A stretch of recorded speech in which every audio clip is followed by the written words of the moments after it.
The Judges and Magistrates Vetting Board got a big blow when Lady Justice Mumbi Ngugi declared null and void any investigations and proceedings the Vetting Board carried out after the new constitution came into effect. Constitutional experts are in accord with the ruling, stressing that the Sharad Rao-led board might have overstepped its mandate in its investigations. Those judges and magistrates where decisions were made on account of complaints before promulgation and after promulgation.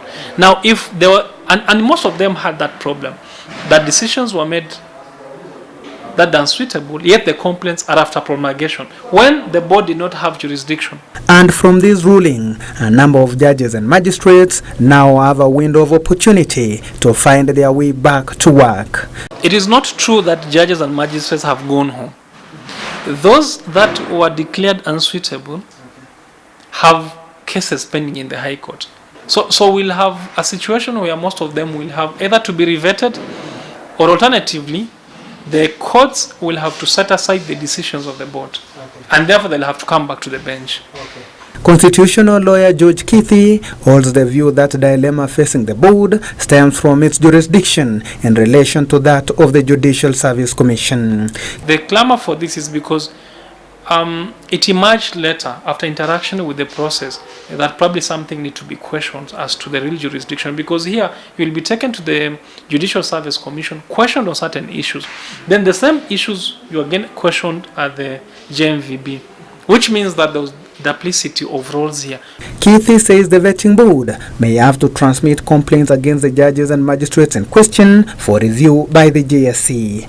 It acted ultra vires the law.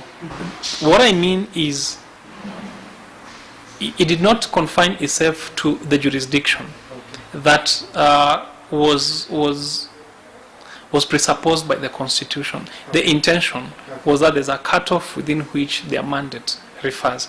But whereas the court might have poked also on the role of the vetting board, Kithi defended some of the determinations made by the board in sending home a number of judges and magistrates in regard to their suitability. He says the judiciary is on the right path, stating that reforms have already been achieved at the corridors of justice.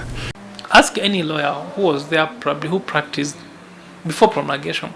The Court of Appeal was a no goes on for certain lawyer, because you'll go there, you'll be humiliated. Even as an advocate, okay. You'll be, judges will criticize your dress code, they criticize your English, they criticize the school you went to. For instance, if you went to India as an advocate, some judges took issue with that, whether you were from the 844